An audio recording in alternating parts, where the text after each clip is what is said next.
وَإِذْ قَالَ لُقْمَانُ لِابْنِهِ وَهُوَ يَعِظُهُ يَا بُنَيَّ لَا تُشْرِكْ بِاللَّهِ نحمدہ ونصلی علی رسولہ الکریم، اما بعد۔ بھائیو، دین اسلام میں جس طرح والدین کے حقوق کو بیان کیا گیا ہے اور بالوالدین احسانہ فرما کر نوجوانوں کو والدین کی فرما برداری اور حسن اخلاق کی ترغیب دی گئی ہے، اسی طرح اسلام نے والدین کو اولاد کی اچھی تربیت کا بھی حکم دیا ہے۔ ہمارے ہاں عام طور پر والدین کے حقوق کے حوالے سے بات کی جاتی ہے جو کہ اہم ہے، لیکن اولاد کے حقوق کی بات عام طور پر نہیں کی جاتی، اور اگر اولاد کا ذکر آ بھی جائے تو بچیوں کے حقوق و تربیت کے طور پر ہی کی جاتی ہے۔ یہ درست ہے کہ آج کے اس جدید دور میں بعض ایسے شقی القلب لوگ موجود ہیں جو بچیوں کی پیدائش کو برا سمجھتے یا جانتے ہیں، اس لیے موضوع پر لکھنا بولنا ضروری ہے۔ لیکن اولاد میں صرف لڑکی ہی نہیں، لڑکے بھی ہوتے ہیں، اور ماں باپ کو یکساں اولاد سے محبت کرنی چاہیے اور ان کے حقوق کی ادائیگی میں غفلت نہیں برتنی چاہیے۔ اس ضمن میں ہم قرآن کریم اور احادیث نبویہ صلی اللہ علیہ وسلم سے رہنمائی حاصل کرتے ہیں۔ لقمان حکیم کے وصایا اپنے بیٹے کے نام پیش کرنے سے پہلے جان لیں کہ لقمان علیہ السلام کے والد کا نام یعور ہے۔ یہاں پر ایک مسئلہ ذہن میں رکھیے گا، انبیاء کے علاوہ جو بھی شخصیتیں ہیں، اللہ کے ولی ہوں، دوست ہوں، صحابہ ہوں، تابعین ہوں یا اس کے علاوہ ہوں، ہم علیہ السلام لگا سکتے، لیکن ہمیشگی نہیں برتنی چاہیے۔ لقمان کے والد کا نام یعور ہے۔ ایوب علیہ السلام کے بھانجے یا خالہ زاد تھے۔ مصر کے شہر اسوان اور نوبہ کے علاقے سے ان کا تعلق تھا۔ خالد بن الربیع نے کہا وہ بڑھی تھے۔ داؤد علیہ السلام کے معاصر تھے، یعنی اسی زمانے میں تھے۔ لقمان حکیم نے داؤد علیہ السلام سے علم لیا، وہ اللہ کے نیک بندے تھے جنہیں اللہ نے حکمت یعنی عقل و فہم اور دینی بصیرت میں ممتاز مقام عطا فرمایا تھا۔ انہوں نے اللہ سے محبت کی، اللہ نے ان سے محبت کی۔ داؤد علیہ السلام سے قبل خلافت کے لیے پکارا گیا، کہا گیا لقمان کیا آپ کو پسند ہے کہ اللہ آپ کو خلیفہ بنا دے اور آپ لوگوں کے مابین حق کے ساتھ فیصلہ کریں؟ لقمان علیہ السلام نے کہا اگر اللہ سونپے گا تو قبول کروں گا، مجھے معلوم ہے کہ اگر اللہ کی طرف سے ہوگا تو وہ اس پر میری مدد کرے گا، تعلیم دے گا اور شر سے محفوظ رکھے گا، اور اگر مجھے اختیار دیا گیا کہ خلافت لوں یا نہیں تو قبول نہیں کروں گا، آزمائش سے بچنا چاہتا ہوں۔ ان سے کسی نے پوچھا یہ مقام آپ کو کیسے حاصل ہوا؟ فرمایا راست بازی سے، یعنی سچ بولنے سے، امانت اختیار کرنے، بے فائدہ باتوں سے اجتناب اور خاموشی سے۔ ان کا حکمت و دانش پر مبنی ایک واقعہ مشہور ہے کہ یہ غلام تھے، ان کے آقا نے کہا بکری ذبح کر کے اس کے سب سے 2 بہتر حصے لاؤ، چنانچہ وہ دل اور زبان لے کر گئے۔ ایک دوسرے موقع پر آقا نے ان سے کہا بکری ذبح کر کے اس کے 2 سب سے بدتر حصے لاؤ، پھر وہی زبان اور دل لے کر چلے گئے۔ پوچھنے پر انہوں نے بتایا زبان اور دل اگر صحیح ہوں تو یہ سب سے بہتر ہیں، اور اگر یہ بگڑ جائیں تو ان سے بدتر کوئی چیز نہیں۔ لقمان حکیم علیہ السلام نے کہا 3 لوگ 3 مواقع پر پہچانے جاتے ہیں، بہادر جنگ کے وقت، کریم ضرورت و حاجت کے وقت، اور حلیم بردبار غصے کے وقت۔ اسی طرح لقمان حکیم علیہ السلام کا فرمان ہے خیر شر کو بجھاتا ہے جیسے پانی آگ کو۔ نیز فرمایا لوگوں سے دست سوال دراز کرنے سے بچ کر رہو، وہ چہرے سے حیا کو ختم کر دیتا ہے۔ اسی طرح لقمان حکیم نے فرمایا جب لوگ حسن کلام پر فخر کر رہے ہوں تو تم حسن خاموشی پر فخر کرو۔ فرمایا بیٹے علماء کی صحبت اختیار کر، ان کے پاس وقت لگا، اللہ نور حکمت سے دل کو زندہ کرتا ہے جیسے بارش مردہ زمین کو زندہ کرتی ہے۔ لقمان علیہ السلام نے مزید فرمایا بیٹے برے لوگوں سے بچ کر رہنا، وہ تلوار کی طرح ہوتے ہیں، تلوار دیکھنے میں بھلی لگتی ہے جس کا اثر بہت برا ہوتا ہے۔ لقمان حکیم نے فرمایا بیٹے جب نماز میں ہو تو دل کی حفاظت کر، جب کھانے پر ہو تو حلق کی حفاظت کر، جب دوسرے کے گھر میں ہو تو آنکھ کی حفاظت کر، اور جب لوگوں کے درمیان ہو تو زبان کی حفاظت کر۔ کسی نے ان سے پوچھا بیماریاں کیوں لگتی ہیں؟ فرمایا فطرت کی مخالفت کے سبب، اور فطرت دین اسلام ہے، چنانچہ آپ عبادات، رہن سہن، کھانے پینے، اخلاق و آداب میں اسلام کا طریقہ اختیار کریں اور مٹی کے برتنوں کو لازم پکڑیں، باذن اللہ بیماری نہیں لگے گی۔ بھائیو، سورہ لقمان میں حضرت لقمان علیہ السلام نے جو وصیت اپنے بیٹے کو کی تھی، حق تعالی شان ہو اسے قرآن کریم میں بیان فرماتے ہیں کہ حضرت لقمان نے اپنے بیٹے سے کہا، اور اس وقت کو یاد کیجئے جب لقمان نے اپنے بیٹے کو نصیحت کرتے ہوئے کہا، اے بیٹے اللہ کا شریک نہ ٹھہرانا، بے شک شرک بہت بڑا ظلم ہے، بڑا بھاری ظلم ہے۔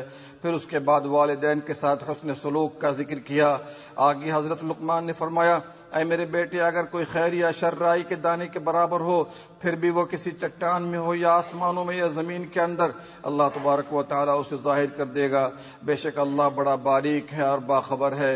اے بیٹے نماز قائم کرو اور اچھے کاموں کی نصیحت کیا کرو اور برے کاموں سے منع کرو، اور جو کچھ مصیبت پہنچے اس پر صبر کرو، بے شک صبر بلند ہمتی میں سے ہے۔ اور لوگوں سے بے رخی مت کرنا اور زمین پر تکبر سے مت چلنا، بے شک اللہ متکبر کو پسند نہیں کرتا۔ اور اپنی چال میں میانہ روی اختیار کرو اور اپنی آواز کو پست رکھو، بے شک سب سے بری آواز گدھے کی ہے۔ سورہ لقمان آیت نمبر 12 سے 19۔ ان آیات کریمات میں اللہ سبحانہ و تعالیٰ نے حضرت حکیم لقمان کی دانائی و حکمت والی نصیحتیں جو انہوں نے اپنے فرزند سے کی، انہیں بیان فرما کر چند باتوں کی طرف رہنمائی کی ہے۔ ان میں سے حضرت لقمان نے اپنے بیٹے کو اس کے نام سے نہیں پکارا، بلکہ اے میرے بیٹے کہہ کر پکارا ہے، جس سے پتہ چلا کہ نام لینے سے محبت کا وہ اظہار نہیں ہوتا جو اے میرے بیٹے کہنے سے ہوتا ہے۔ جس طرح مالا شعوری عمر میں بچے کو محبت میں میرا لال، میرا چاند، میرا سونا وغیرہ جیسا القاب سے پکارتی ہے، اسی طرح جب بچہ شعوری عمر کو پہنچ جائے تو بھی اسی انداز محبت میں بات کریں گے، تو ماں باپ کی بات بچے کے دل و دماغ پر اثر انداز ہوگی۔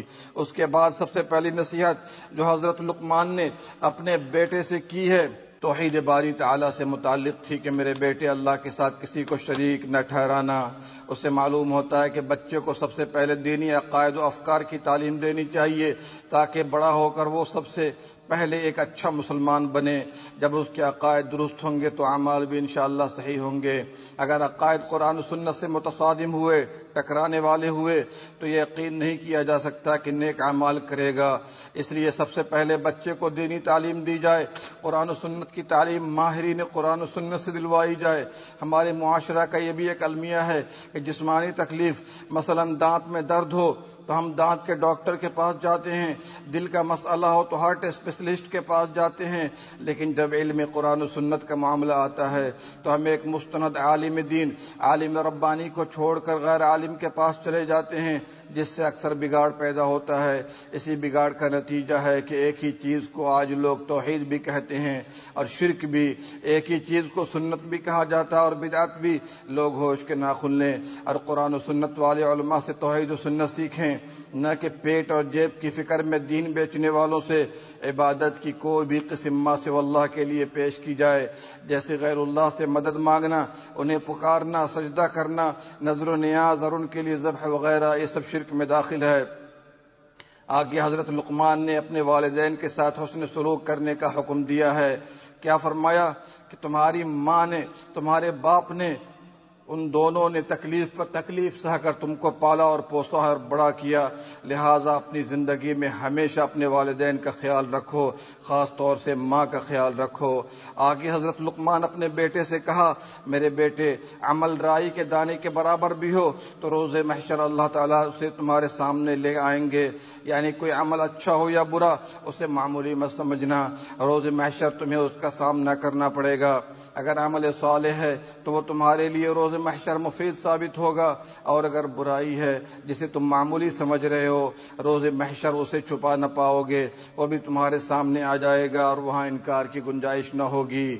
حضرت لقمان مزید فرماتے ہیں، اے میرے بیٹے نماز قائم کرو اور اچھے کاموں کی تلقین کرو اور برے کاموں سے منع کیا کرو۔ لقمان حکیم کے اس فرمان میں 3 امر ہیں۔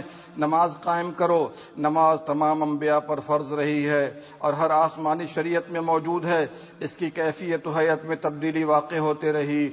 نماز کا مقصد اللہ کی رضا ہونی چاہیے تاکہ رب تعالیٰ کے انعامات کی بارش ہوتی رہے۔ نماز جسم و روح کے لیے باعث سکون و راحت اور روزی میں کشادگی و برکت کا سبب ہے۔ نماز اللہ کی مدد کی چابی ہے۔ اللہ نے فرمایا، اللہ کی مدد چاہو نماز اور صبر کے ذریعے، سورہ بقرہ آیت نمبر 153۔ دوسری بات، اچھے کاموں کا حکم کرو. ایک شخص جب دوسرے کو اچھائی کا حکم دے گا تو لامحالہ وہ خود کو بھی اس اچھائی کو بجا لائے گا، اور اگر اس کا عمل اچھائی کے برعکس ہو تو اس کی بات نہیں سنی جائے گی، اور اگر سن بھی لی جائے تو اس کا اثر نہیں ہوگا. تیسری بات، برائی سے منع کرنا. یہ اسی وقت ممکن ہے جب خود برائی سے باز رہے. اگر کوئی شخص خود برے کام کرے اور دوسروں سے کہے یہ نہ کرو تو اس کا کتنا اثر ہوگا، یہ ہر عام و خاص جانتا ہے. جب ایک شخص اچھے کام کرتا ہے اور اچھائی کا حکم بھی دیتا ہے اور برے کاموں سے باز رہتا ہے اور برائی سے منع بھی کرتا ہے تو لامحالہ بہت سے لوگ اس کے دشمن بن جائیں گے. وہ اسے جانی نقصان نہ بھی پہنچائیں تو ذہنی اذیت دیتے رہیں گے، جس پر اسے صبر کرنا ہے. اور یہ لمحات بڑے ہمت کے ہوتے ہیں کہ اللہ کے لیے تنقید برداشت کی جائے، طعنے سنے جائیں، اس پر طنز و استہزاء کے تیر برسائے جائیں اور ان سب کے جواب میں وہ خاموش رہے. اس کے لیے بڑی ہمت و حوصلہ چاہیے. اور یہی بات حضرت لقمان نے اپنے بیٹے سے فرمائی تھی کہ صبر کرنا بڑی ہمت کا کام ہے. مزید فرمایا، جن لوگوں سے مزاج نہیں ملتے ان سے بھی بے رخی سے بات مت کرو. دوستانہ نہ ہونا ایک الگ معاملہ ہے، لیکن یہ نہ ہو کہ جس کے ساتھ مزاج کی ہم آہنگی نہیں ان سے بے رخی برتی جائے، ان کے ساتھ بے اعتنائی کا معاملہ کیا جائے. حضرت لقمان نے اپنے لخت جگر کو اس سے منع فرمایا اور مزید فرمایا کہ متکبر مت بنو، یعنی بے رخی کا معاملہ تکبر کی پہلی سیڑھی ہے، اس سے بچنا. اور ساتھ ہی فرما دیا اللہ تبارک و تعالی متکبرین کو پسند نہیں فرماتا. اس کے ساتھ ہی حضرت لقمان علیہ السلام نے فرمایا اپنی چال میں میانہ روی اختیار کرو، یعنی زمین پر اکڑ کر مت چلو. اعتدال ہر شے میں لائق و تعریف مد ہوتا ہے اور افراط و تفرید باعث مذمت. اس لیے ان دونوں امور سے بچ کر رہنا اور ایام ہائے حیات بسر کرتے رہنا. آخری بات، حضرت لقمان نے اپنے فرزند کو یہ سکھائی کہ اے میرے بیٹے، اپنی آواز کو پست رکھو. یاد رکھو کہ گدھا زور زور سے بولتا ہے، لیکن گدھے کی آواز اللہ تعالیٰ کو ساری آوازوں میں زیادہ ناپسند ہے. دوستو، حضرت لقمان کی اپنے فرزند ارجمند کو یہ نصیحتیں ہمیں بتاتی ہے کہ ہمیں اپنی اولاد سے ان کی نفسیات کو سامنے رکھ کر ان کی ذہنی اپروچ کا اندازہ لگا کر بات چیت کرتے رہنا چاہیے. اور آج کے ماحول کا تقاضا یہ ہے کہ والدین اپنی اولاد کے ساتھ دوستانہ ماحول میں ڈسکس کریں تو اس کے نتائج زیادہ بہتر رہیں گے. ڈانٹ ڈپٹنے کے دور گزر چکے ہیں.